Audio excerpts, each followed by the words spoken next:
मोहब्बत के साथ कह दे या रसूल अल्लाह, और मोहब्बत से जो कहे मोहब्बत के साथ या रसूल अल्लाह। पंडित हरिश्चंद्र ने बहुत पहले कहा था, एक अरब ने आदमी का बोलबाला कर दिया, एक अरब ने आदमी का बोलबाला कर दिया, खाक के जर्रों को हमदों से सुरैया कर दिया। खुद न जो थे राह पर औरों के हादी हो गए, खुद न जो थे राह पर औरों के हादी हो गए। क्या नजर थी जिसने मुर्दों को मसीहा कर दिया।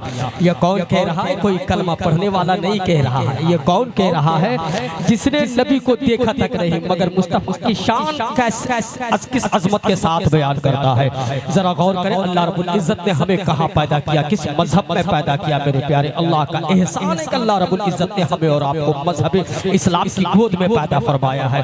वो इस्लाम जिसके मुतालिक अल्लाह कहता है इन्ना दीना इंदल्लाहिल इस्लाम। लोगों याद रखना, दुनिया में सबसे बेहतर, सबसे अच्छा, सबसे सुंदर और टेस्टेंटी खूबसूरत ब्यूटीफुल खुदा के नजदीक जो मजहब है वो मजहब इस्लाम है। और अल्लाह ने हमें और आपको इसी मजहब में पैदा किया है। ये रब का एहसान है। हम कितने अच्छे लोग हैं, ऐसी वैसी महफिल में नहीं बैठे हैं, मुस्तफा की महफिल में बैठे हैं। और अच्छे लोग ही नबी की महफिल में बैठते हैं। सबसे अच्छे लोग सबसे अच्छी महफिल में बैठते हैं। वो पैगंबर इस्लाम, जिस पैगंबर इस्लाम के जब जुल्फे मुबारक की बात आई तो कुरान ने वल्लाइल कहा है। उस मुस्तफा की बात करने जा रहा हूँ जिस मुस्तफा के चेहरे की बात आई तो कुरान ने वद्दुहा से ताबीर किया है। उस नबी की मैं बात करने जा रहा हूँ जिस मुस्तफा की जब सीने मुबारक की बात आई तो कुरान ने अलम नशरह लका सदरक से खिताब किया है। उस नबी की बात करूंगा जिस नबी के सफर की बात आई तो कुरान ने सुभानल्लाज़ी असरा कहा है।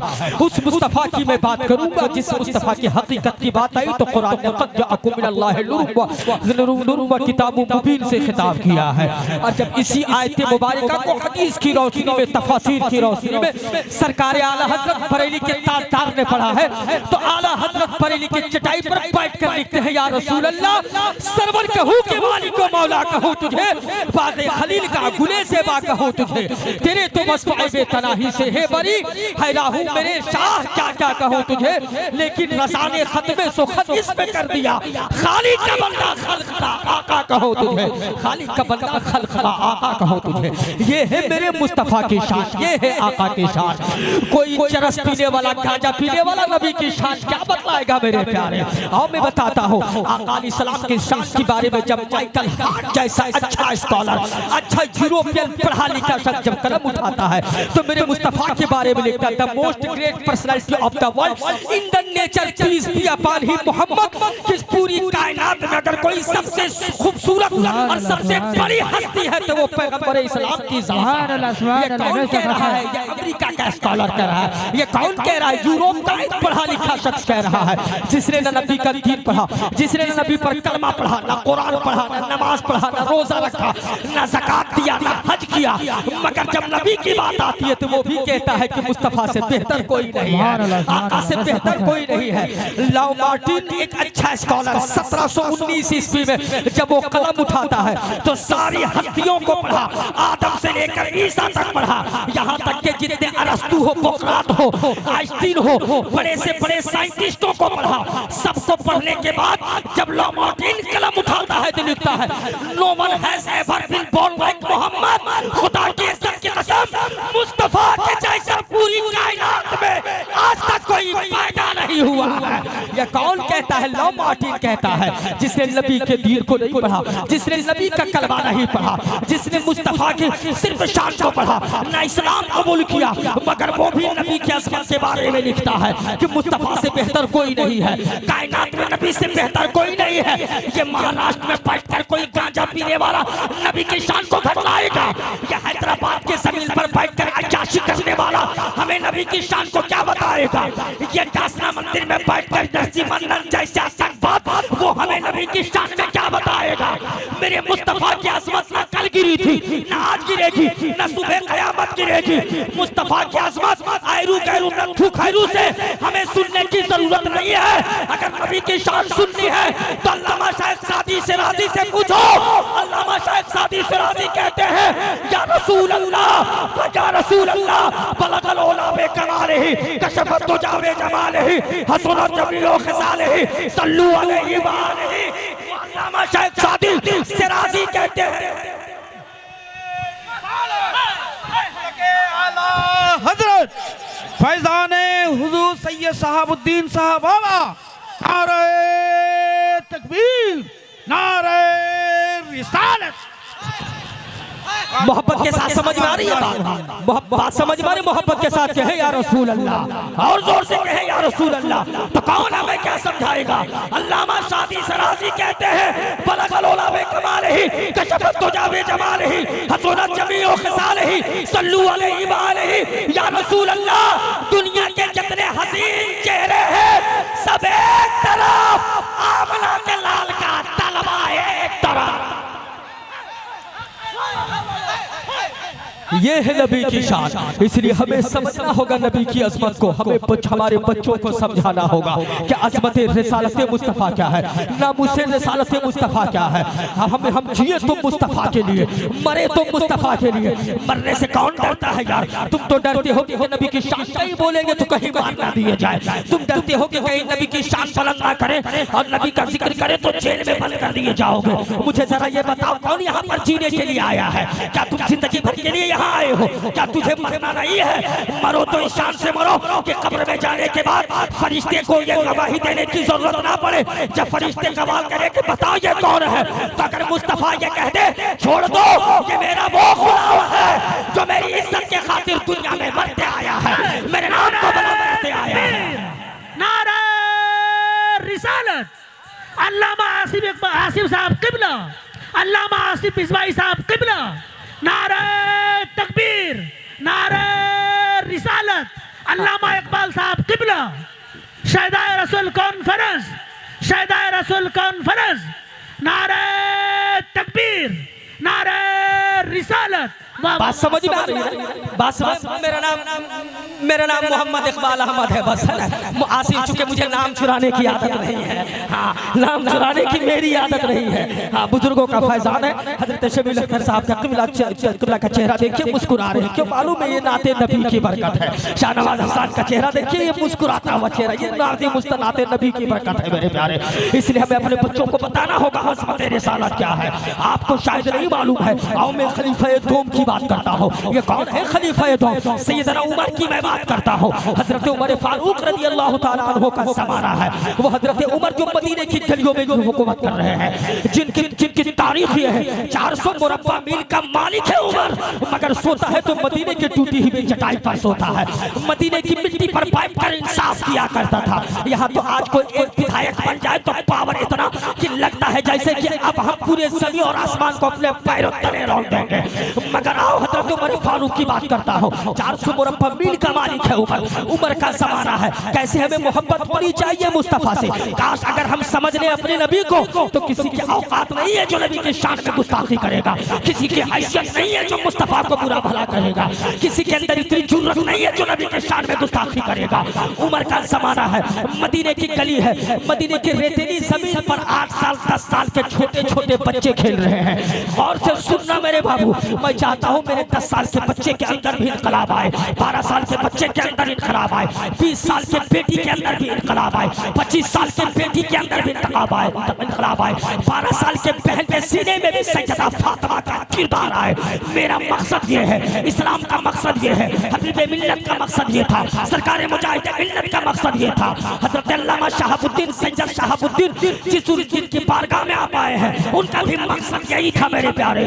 8 से 10 साल के बच्चे मदीने की रेतीली जमीन पर खेल रहे हैं। खेलते खेलते देखते हैं कि बगल में एक पादरी बैठा है। पादरी जो ईसाइयों का पाप होता है, जो पाप का फादर होता है, जो चर्च का मालिक होता है, उसी ईसाई बगल में बैठा है। बच्चों का खेलने का सामान खेलते खेलते उस ईसाई आलिम के पास चला गया।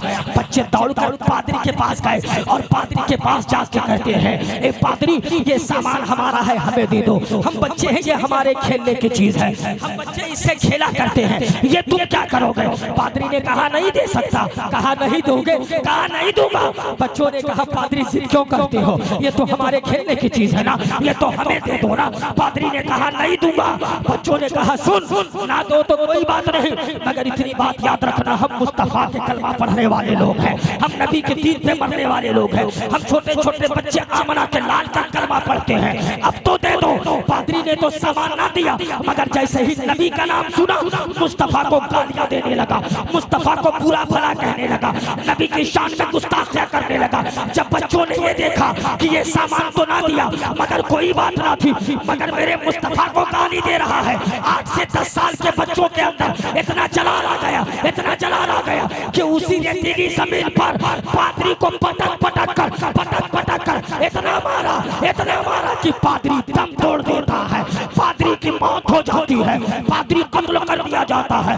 जैसे ही पादरी की मौत होती है सारी ईसाइयत एक जगह इकट्ठा हो गई और सब दौड़ करके पहुंचते हैं हजरत उमर के पास। उमर कहते हैं पादरियों के मानने वालों, ये ईसाइयों आज क्या रास्ता भूल गए हो, आज कैसे आना हुआ मेरे दर तक, आज मेरे पास कैसे आए हो। पादरियों के मानने वाले तमाम ईसाइयों ने कहा उमर हमें इंसाफ चाहिए, आपकी बारगाह में फैसला लेकर के आया हो, हमें इंसाफ चाहिए। उमर ने कहा बोल क्या बात है। तमाम ईसाइयों ने कहा सुन जरा, मदीने के छोटे छोटे बच्चे हैं, 8 साल 10 साल 12 साल उनकी उम्र है। कहा हुआ क्या।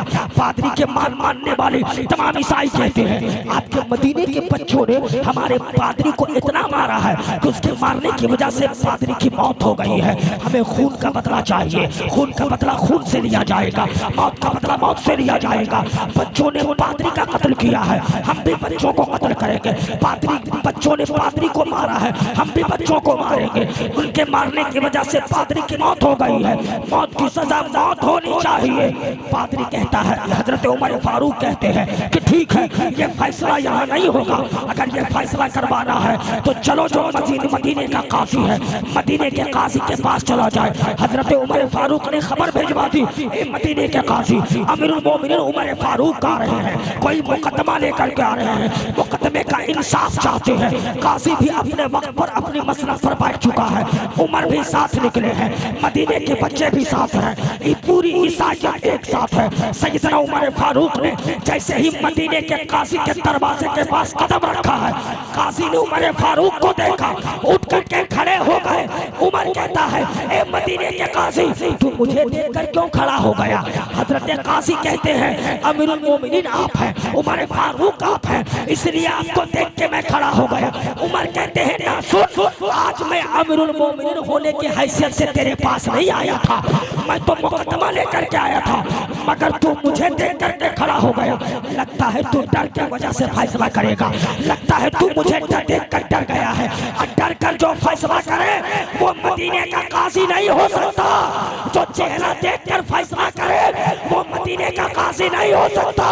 इंसाफ बाद में होगा, पहले मदीने का काजी बदला जाए तब फैसला। बेशक नारे तकबीर, नारे रिसालत, उर्से हुजूर शहाबुद्दीन बाबा रहमतुल्लाह अलैह, सरजमीन शाहपुर। माशाअल्लाह माशाअल्लाह। बोलिए ना बात समझ में, कितने लोगों को बात समझ में आ रही है। मोहब्बत के साथ कहे या रसूल अल्लाह, और जोर से कहे या रसूल अल्लाह। गौर करें उमर ने क्या कहा, लगता है तू डर की वजह से फैसला करेगा, तू डर गया है मेरे रूप को देखकर, मेरे जलाल को देखकर, मेरे दबदबा को देखकर, और जो डर कर चेहरा देखकर फैसला करे, डर की वजह से फैसला करे, वो मदीने का काजी नहीं बन सकता। पहले काजी बदलो तब फैसला होगा। काश ये प्यार हमारी सोसाइटी में हो जाता, काश ये बात हमारे अंदर आ जाती, काश ये बात हमारे मुआशरे में आ जाती, तो ऐसा नहीं होता। गांव का कोई प्रधान बन जाता है, इलाके का अगर कोई ऊंची कुर्सी पर बैठ जाता है, आज हमारे समाज की क्या हालत है, आज हमारे सोसाइटी की क्या हालत है, आज हमारे मुआशरे की क्या हालत है। अगर मस्जिद का मुतवल्ली हो या मदरसे का भी मुतवल्ली हो, या तो फिर गांव का प्रधान हो, या तो गांव का मुखिया हो, या तो वार्ड परिषद हो, उसके पैकेट में 10,000 डालो, फैसला उसके तरफ हो जाएगा। और फिर बेवकूफ कहेगा कि हम तो मुसलमान हैं, प्रधान के पैकेट में 5,000 का चूना चटा दो, वो आपके तरफ बात करने लगेगा, हलाल और हराम नहीं देखेगा। उमर ने कौन सा फैसला सुनाया कि डर की वजह से फैसला नहीं होगा, चेहरा देखकर फैसला नहीं किया जाएगा। काश आज हमारे मुआशरे में अगर ये इंसाफ होता तो आज हमें तर तर की ठोकरें नहीं खानी पड़ती। आज हमें चोर उचक्कों की तरह चेहरा छुपाने की जरूरत नहीं होती। मदीने का काशी बदल दिया गया। जैसे ही मदीने का काशी बदला, हजरत उमर फारूक सामने है। अब कहते हैं अब बोल क्या मामला है। ईसाइयों ने कहा मामला ऐसा है हुजूर कि आपके बच्चों ने हमारे पादरी को मारा है, इनके मारने की वजह से पादरी की मौत हो गई है। कहा क्या चाहते हो? कहा मौत का बदला मौत से लिया जाएगा, खून का बदला खून से लिया जाएगा, कत्ल का बदला कत्ल से लिया जाएगा। उमर कहते हैं चुप चुप, जब से सुन रहा हूँ बच्चों ने मारा बच्चों ने मारा। एक बार बच्चों से तो भी पूछ लिया जाए, एक बार अपने बच्चों से भी तो पूछ ले कि बच्चों ने मारा कि नहीं मारा। तमाम बच्चों को एक लाइन में खड़ा कर दिया गया। 10 से 12 साल बच्चों की उम्र है, मगर बाहर जज्बा देखो, मुस्तफा की मोहब्बत देखो, आका की शान देखो। तमाम बच्चे बैक ज़बान होकर कहते हैं। उनसे पूछा गया बाबू बोल क्या तुम लोगों ने मारा है? क्या तुम्हारे मारने की वजह से पादरी की मौत हो गई है? बच्चों ने कहा अमीरुल मोमिनीन हाँ हाँ, हमारे मारने की वजह से पादरी की मौत हुई है, मगर रीजन सुनिए, मगर वजह सुनिए, मगर सबब सुनिए। उमर कहते हैं बताओ तुम लोगों ने क्यों मारा है? वो तमाम बच्चे कहते हैं अमीरुल मोमिनीन मेरा हम बच्चे खेल रहे थे, हमारा खेलने का सामान पादरी के पास गया। पादरी को जब हमने सामान अपना मांगा, पादरी ने ना दिया। पादरी सामान ना देता कोई बात ना थी, पादरी हमारी चीज ना देता कोई बात ना थी, मगर पादरी मेरे नबी को गाली दे रहा था, पादरी मेरे मुस्तफा की शान में गुस्ताखी कर रहा था।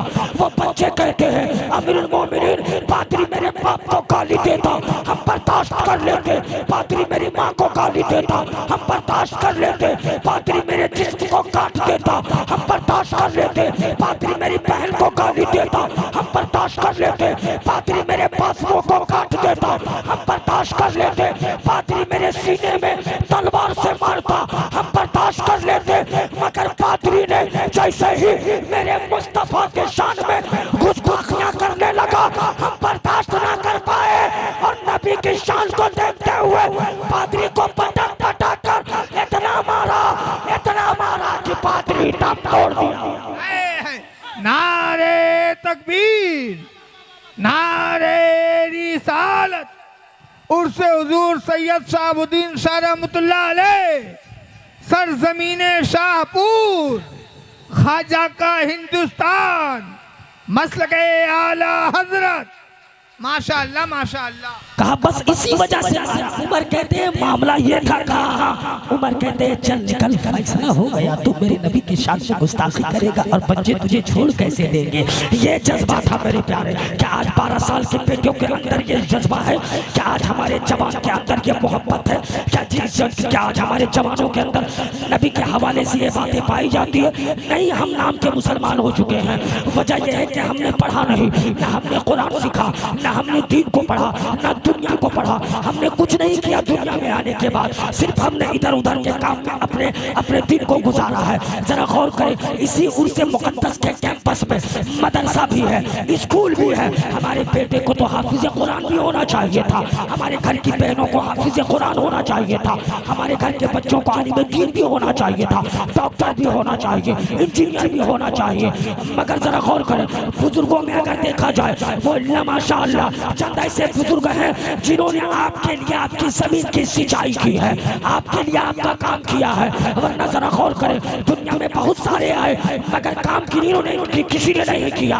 अभी हाल फिलहाल आपने सुना होगा वो कश्मीर मेडिकल कॉलेज का मामला, आपने क्या गौर नहीं किया? कश्मीर मेडिकल कॉलेज में एक वक्त में नीट के एग्जाम में 52% यानी कि 50 में से 52 में से 48 मुस्लिम बच्चों ने क्वालिफाई किया था। मगर उस नीट के एग्जाम में जब बच्चों का एडमिशन उस कॉलेज में होता है तो उन्हें निकाल दिया जाता है। क्यों मालूम है? खैरों ने कहा कि ट्रस्ट हमारा है, पैसे हमारे हैं, तो फिर इस कॉलेज में मुस्लिम के बच्चे क्यों पढ़ेंगे? इस कॉलेज में मुस्लिम के बच्चे क्यों पढ़ेंगे? संविधान के एतबार से उन लोगों ने गलत बात कही, संविधान के एतबार से गलत किया। मगर अगर जाती तौर पर देखा जाए तो उसका फैसला सही है, उसका काम सही है, पैसा उसका है, रुपया उसका है, कॉलेज उसका है, तो आपके बच्चों को वो क्यों पढ़ाएगा? आप लोगों ने अभी तक क्या किया है? आपके पास तो बहुत सारे मिल्लत है। सरकार मुजाहिद मिल्लत ने तो आपको अपना मदरसा दे दिया था, हबीब मिल्लत ने आपके दिल की आबियारी की थी, असद मिल्लत ने आपको अपनी शरीफ दे दिया था, अल्लामा तो तौकीर रजा खान आपके लिए जेल के वादियों के अंदर सड़ने लगे। अल्लामा कमर गनी उस्मानी नामूसे रिसालत के खातिर आज तक भी जेल के सलाखों के अंदर है। मगर ये रोटी सेकने वाले जो मिल्लत है, जो कौम को लड़वाने वाले लोग हैं, उनसे दूर रहो और अपना लीडर पैदा करो। जिस दिन तुमने अपना लीडर पैदा कर लिया, बंगाल के जमीन पर भी हुकूमत तुम्हारी होगी। बेशक। नारे तकबीर, नारे रिसालत। उर्स हुजूर सैयद शहाबुद्दीन शाह रहमतुल्लाह अलैह, सरजमीने शाहपुर, शाहपुर के सुन्नी मुसलमान। बात समझ में आ रही है? माशाअल्लाह माशाअल्लाह। अपना लीडर पैदा करो। एक अनपढ़ लीडर की क्या औकात होती है आपको नहीं मालूम है। आप समझते हो कि क्या करेंगे लीडर पैदा करके। सुनते हो को मुसलमान, जब एक बच्चा 10 साल तक 10 साल तक मैट्रिक करता है, SSC पास करता है, 2 साल के बाद फिर वो इंटर क्वालिफाई करता है 12 साल, फिर 3 साल ग्रेजुएशन करता है, BSc करता है, BCom करता है, कॉमर्स करता है, BSc करता है, यानी 15 साल इधर पढ़ता है एक बच्चा। 15 साल पढ़ने के बाद 4-5 साल तक फिर मेहनत करता है। फिर मेहनत करने के बाद UPSC जब आपका बेटा क्वालिफाई करता है तो 20 साल पढ़ने के बाद जब एक बेटा IAS बनता है, और IAS बनने के बाद जब 15 साल तक मेहनत करके जब ज्वाइंट सेक्रेटरी बनता है, गौर करना, 20 साल तक पढ़ा, 25 साल तक पढ़ा, 25 साल के बाद IAS बना, IAS के बाद 15 साल तक ईमानदारी से अगर वो ड्यूटी करता है तो 15 साल के बाद उसे ज्वाइंट सेक्रेटरी बनाया जाता है। उस ज्वाइंट सेक्रेटरी का जितना पावर होता है, एक अनपढ़ MLA का उतना पावर होता है। काश हमारे पास लीडर होता, काश हमने अपना लीडर पैदा कर लिया होता। तो मजाल है कि हमारे मस्जिद में कोई उंगलियां उठाता, मजाल है कि हमारे संविधान पे कोई उंगलियां उठाता, मजाल है हमारे कुरान पे कोई उंगलियां उठाता। मगर हमारा बच्चा तो पढ़ा लिखा है नहीं। हमारे बच्चों को ये नहीं मालूम है कि भारत का संविधान क्या कहता है। 26 नवंबर 1949 the constitution of India adopted by parliament of India. 26 नवंबर 1949 को जब ये संविधान प्रस्तावित हुआ और 26 जनवरी को जब पूरे भारत में यह लागू किया गया था, तो आपने संविधान को पढ़ा। आर्टिकल 15 क्या कहता है कि आपके बच्चे को नहीं मालूम है। आर्टिकल 21A क्या कहता है कि आपके बेटे को नहीं मालूम है। आर्टिकल 16 क्या कहता है कि आपके घर के फर्द को नहीं मालूम है। राज्य का नीति निर्देशक तत्व क्या है कि आपके बच्चे को नहीं मालूम है। आपका फंडामेंटल राइट्स क्या है कि आपको नहीं मालूम है। आपको पुलिस कब अरेस्ट कर सकती है, कब नहीं कर सकती है, यह संविधान क्या कहता है ये आपको नहीं मालूम है। इसलिए ना आपने पढ़ा, ना आपका बच्चा दीन जानता है, ना आपका बच्चा दुनिया जानता है। तुम कहते हो कुरान पढ़ने से क्या होगा, मदरसा में बैठने से क्या होगा, कुरान पढ़ करके क्या करेंगे। मगर सुन, कुरान पढ़ने से क्या होता है। मैं नहीं कहता हूँ, अमेरिका का टॉप मोस्ट यूनिवर्सिटी जो 3रे नंबर की यूनिवर्सिटी है पूरे अमेरिका की, हार्वर्ड यूनिवर्सिटी, हार्वर्ड यूनिवर्सिटी का गेट का दरवाजा खोलो, हार्वर्ड यूनिवर्सिटी के सदर गेट पर ये इबारत लिखी हुई है, if you want to get the knowledge of the world please and please recite the Quran. वो हार्वर्ड यूनिवर्सिटी वाला कहता है अगर तुम पूरी दुनिया का ज्ञान हासिल करना चाहते हो, पूरी दुनिया के नॉलेज को जीतना चाहते हो, पूरी दुनिया का नॉलेज अपने सीने के अंदर समाना चाहते हो, तो कुरान पढ़ा करो। इसलिए कि सारा इल्म कुरान के अंदर। नारे तकबीर, नारे रिसालत। उर्से सैयद शहाबुद्दीन बाबा, उर्से सैयद शहाबुद्दीन बाबा। बात समझ में आ रही है। हमारा बच्चे को डॉक्टर होना चाहिए, इंजीनियर होना चाहिए, हमारा बच्चा मेडिकल में होना चाहिए, हमारा बच्चा IAS होना चाहिए, हमारा बच्चा IPS होना चाहिए, हमारा बच्चा दारोगा होना चाहिए था, हमारा बच्चा हाफिज कुरान होना चाहिए था, हमारा बच्चा आलिम दीन होना चाहिए था। मगर मुसलमान का बच्चा बेवकूफ़ क्या करेगा, इंतजार करेगा कि ICIC वर्ल्ड कप चल रहा है, कभी इंतजार करेगा कि IPL चल रहा है। पहले ऑफलाइन बैठ करके जुआ खेला करता था, अब मोबाइल में बैठ करके हरामकारी करता है। तो कौम की इस्लाह कहाँ से होगी। बच्चों में इनकलाब कहाँ से आएगा? मुसलमान के बच्चे के पास ना एजुकेशन है ना पावर है। जिस कौम के पास ना एजुकेशन हो ना पावर हो वो कौम पैरों के तले रौंद दी जाती है, और जिस कौम के पास एजुकेशन और पावर हो वो कौम किसी से दबने वाली नहीं होती है।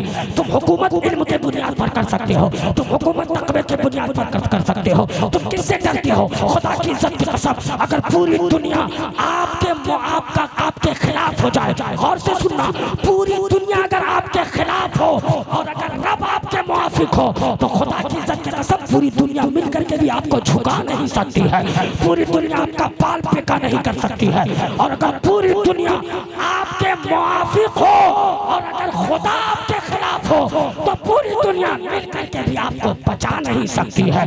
डरना तो खुदा से चाहिए था, मगर हम डरते किससे हैं? हमारे बच्चे का अंदर ना शऊर है ना अक्ल है। बच्चा दिन भर मोबाइल में क्या करता है ये किसी को पता नहीं। बच्चा फेसबुक में क्या करता है, घर की बेटी फेसबुक में क्या करती है, घर का बेटा ट्विटर पे क्या करता है ये नहीं मालूम है। यही होता है कि जब जिहाद के चक्कर में एक मुस्लिम बच्ची ईमान को बेच करके, चाहे वो पटना भागलपुर की रहने वाली हो, चाहे वो कलकत्ता बंगाल से ताल्लुक रखती हो, चाहे वो झारखंड से ताल्लुक रखती हो, जब इसी ईद का महीना था, ए मेरी कौम की बेटी हो, तुम 20,000 के मोबाइल के लिए अपने इज्जत का सौदा करती हो, तुम 20,000 मोबाइल के लिए किसी परिवार के चक्कर में ईमान को बेच करके दूसरों के साथ भागना पसंद करती हो। सुन जरा सैयदा फातिमा का किरदार सुनो। ईद का दिन है, कल ईद होने वाली है। सब लोगों ने कहा, मुस्तफा फरमाते हैं क्या बेटी कल ईद है? सैयदा फातिमा कहती है बाबा जान कल ईद होगी, हर हाल में ईद होगी। मुस्तफा कहते हैं बेटी क्या तुमने चांद को देखा है? सैयदा कहती है बाबा जान मैंने चांद को नहीं देखा। हजरत पैगंबर इस्लाम कहते हैं बेटी तब तुम कैसे गवाही दे सकती हो कि चांद हो चुका है और कल ईद है? सैयदा फातिमा कहती है बाबा चांद मैंने नहीं देखा मगर कल ईद होगी। मुस्तफा कहते हैं तुमने चांद नहीं देखा। सैयदा कहती है बाबा जान जिस चांद की तरफ खैर महरमों की निगाहें उठती होती भर में, मैं उस चांद की तरफ कभी नजर उठा करके नहीं देख सकती हूँ। ये सैयदा फातिमा का किरदार था। मुसलमान का बच्चा क्या करेगा? गलती से मैट्रिक पास करेगा, इंटर पास करेगा, उसके बाद एक मोबाइल मिलेगा, मोबाइल में जो भी लूडो लोड करेगा, या तो IPL में सट्टे लगाएगा, या तो ताश खेलेगा, या तो जुआ खेलेगा। ये सब काम में अगर महारत हासिल नहीं कर पाया, बेवकूफ तो पढ़ा तो था नहीं, नौकरी कौन देगा उसे? अपने यहाँ ऑपरेटर के लिए कौन रखेगा? फिर एक मुसलमान का बच्चा ना डॉक्टर बन सकता है, ना IAS बन सकता है, ना PS बन सकता है, वो राजमिस्त्री का काम बड़े अच्छा से करेगा, वो ऑटो ड्राइवर बन जाएगा, वो ट्रक का चालक बन जाएगा, वो सवारी गाड़ी चलाने लगेगा, वो ड्राइवर बन जाएगा, पेरिस पुट्टी का काम करेगा, टाइल्स मार्बल का काम करेगा, या तो महाराष्ट्र में जाकर के गिलास धोएगा, या तो हैदराबाद में जाकर सिक्योरिटी गार्ड में काम करेगा। जब 8 महीना 10 महीना काम कर लेगा, घर आने की बारी आएगी, जैसे ही घर आने की तैयारी करेगा, बाल को अपने हेयर स्टाइल को पहले चेंज करेगा, बाल को बेवकूफ कलर करेगा। दीन तो पढ़ा ही नहीं, नबी क्या है ये पता ही नहीं है। जाहिल का ग्रेड पहले से ही था। 10,000 पैकेट में 4 कमला पसंद गुटखा एक पैकेट में रखेगा, 10,000 रुपया पैकेट में, एक छोटा सा मोबाइल पैकेट में, एक फर्स्ट क्लास की टिकट कटाने की उसकी हैसियत नहीं होती है। वही 100-150 रुपया वाला एक टिकट खरीद करके टॉयलेट के पास खिड़की के पास बैठेगा, बंदरों की तरह उचकेगा, कभी इस कैंपस में कभी उस कैंपस में, कभी इस डब्बे से उस डब्बे में, कभी खिड़की पे लटकेगा, कभी विंडो पे लटकेगा, कभी गेट पे लटकेगा, और उसी वक्त रील्स बनाएगा और लोगों को दिखाएगा कि मैं घर आ रहा हूँ। जैसे ही हावड़ा के स्टेशन पर या खड़गपुर के स्टेशन पे घर आने के बाद जैसे ही उतरेगा, रील्स बनाएगा, और रील्स बनाने के बाद आपका बेटा डालेगा दबदबा था, दबदबा है, दबदबा रहेगा। एक जाहिल का ग्रेड क्या चोरी करने वाले मुसलमान से दबदबा बनेगा? क्या ज़ना करने वाले मुसलमान से दबदबा बनेगा? गांजा पीने वाले मुसलमान से दबदबा बनेगा? छोकरीबाजी करने वाले मुसलमान से दबदबा बनेगा? ताश के अड्डों को और शराब के बोतलों को खोल कर पीने वाले मुसलमानों से दबदबा बनेगा? माँ बाप को गाली देने वाले मुसलमान से दबदबा नहीं बनेगा। बहन के हक मारने वाले मुसलमानों का दबदबा नहीं बनेगा। दूसरों की बेटियों के सरों से जो दुपट्टे उतार करके उसकी इज्जतों को नीलाम करता हो, ऐसे मुसलमानों से दबदबा नहीं नहीं बनता है। नशे के आवारगी में धुत होकर रात भर मोबाइल में बिजी रहने वाले मुसलमानों से दबदबा नहीं बनता है। खुदा की इज्जत की कसम, अगर दबदबा देखना है तो सलाहुद्दीन अय्यूबी का दबदबा देख लो। वो सलाहुद्दीन अय्यूबी जो था तन्हा मगर हजारों सलाबियों के ऊपर भारी पड़ता था। दबदबा इसको कहते हैं। दबदबा देखना है तो मोहम्मद बिन कासिम का दबदबा देख लो। वो 17 साल का जवान जिसकी मोछें भी नहीं आई थी मगर तन्हा हिंदुस्तान की जमीन पर अरब के समंदरों को चीरते हुए राजा ताहिर के दरबार में आया था। दबदबा इसको कहते हैं। और अगर और दबदबा देखना है तो मैदान करबला में 22,000 यजीदियों का लश्कर, एक तरफ फातिमा के लाल हुसैन का दबदबा, नारे तकबीर, नारे रिसालत, नारे हैदरी, उर्से हुजूर सैयद शहाबुद्दीन शाह रहमतुल्लाह अलैह, सरजमीने शाहपुर।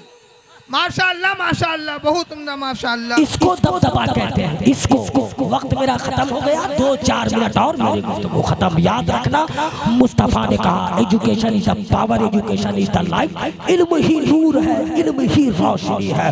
बच्चों को पढ़ाओ, अच्छी तालीम दो, अच्छी तरबियत दो। जिस बेटी के सीने में सैयदा फातिमा का किरदार आ गया, याद रखना बेटियां बड़ी प्यारी होती हैं, उनको सींचने की जरूरत है, उनको तरबियत देने की जरूरत है, नबी का दीन पढ़ाने की जरूरत है। जिस बेटी के सीने में सैयदा फातिमा का किरदार आ गया, खुदा की इज्जत की कसम, बेटी मरना पसंद करेगी मगर इस्लाम छोड़कर किसी चूहाड़ के साथ भागना पसंद नहीं करेगी।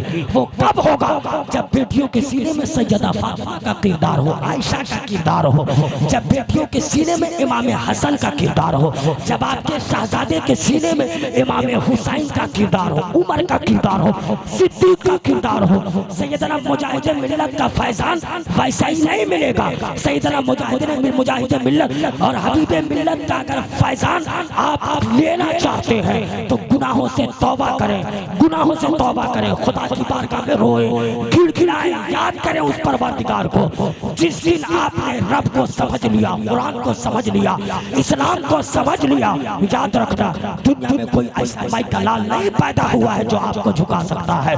आपको वो तकलीफें इस्लाम के लिए बर्दाश्त नहीं करनी पड़ी है जो सैयदना हजरत बिलाल हबशी ने बर्दाश्त किया है।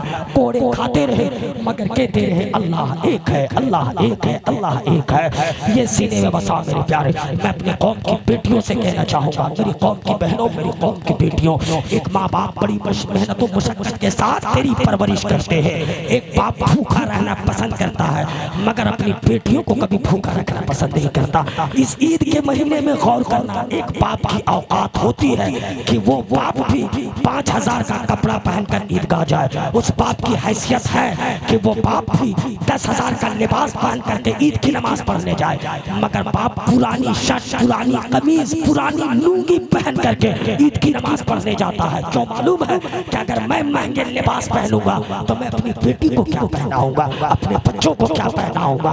मेरी कौम की बहनों गौर कर, एक बाप तेरे लिए कितनी कुर्बानियां पेश कर रहा है और तू अपने बाप को क्या दे रही है? तू अपने बड़े भाई को समाज में रुस्वा कर रही है। अपने बाप का सर कभी समाज में झुकने मत दो। तू भाग करके पुणे में अपना घर बसा लेगी, तू भाग करके शादी करके महाराष्ट्र में अपना घर बसा लेगी, तू भाग करके शादी करके यूपी में जाकर किसी और के साथ तो रहने लगेगी मगर खुदा की इज्जत की कसम, तेरे भागने की वजह से तेरा भाई कभी समाज में सर उठा करके चल नहीं सकता है, तेरा बाप कभी समाज में सर उठा करके चल नहीं सकता है। इसलिए मर जाना पसंद करो, इस्लाम बेच करके किसी के साथ भागना पसंद मत करो। इसलिए मेरे प्यारे, दूसरों से बात करना, अटैचमेंट होना, अफेयर होना दुनिया की बात नहीं करता। मुस्तफा ने कह दिया हराम है, हराम है तो हराम है। इन बातों से हमें बच्चे हरामकारी बदकारी से बच्चे कुरान की तिलावत करें, बच्चों को अच्छे स्टैंडर्ड तालीम दे। आपका बच्चा हाफिज़ कुरान बने, आलिम दीन बने, डॉक्टर बने, IAS बने, IPS बने, इंजीनियर बने, ताकि मुसलमानों का भी दबदबा हो। हर विभाग में आपका आदमी हो, हर डिपार्टमेंट में हर कुर्सी पर मुसलमान का बच्चा बैठा हो, तब आप कामयाब होंगे। अल्लाह रब्बुल इज़्ज़त के बारगाह में दुआ गो हूँ कि मौला हम सबको हिदायत सिरातल मुस्तकीम पर गामज़न फरमाए। इंशाअल्लाह कभी मौका फिर हाथ आया तो फिर लंबी गुफ्तगू होगी। मैं इन चंद बातों के साथ अपनी गुफ्तगू को मैं खत्म करता हूँ। अस्तगफिरुल्लाह रब्बी मिन कुल्ली ज़ंबि व अतूबु इलैहि। अशहदु अल्ला इलाहा इल्लल्लाह व अशहदु अन्ना मुहम्मदन अब्दुहु व रसूलुहु। मुल्के सुखन के शाही तुमको रज़ा मुसल्लम जिस सिमत आ गए हो, सिक्के बिठा दिए हैं। इस्लाम जिंदाबाद, इस्लाम जिंदाबाद। सलाम।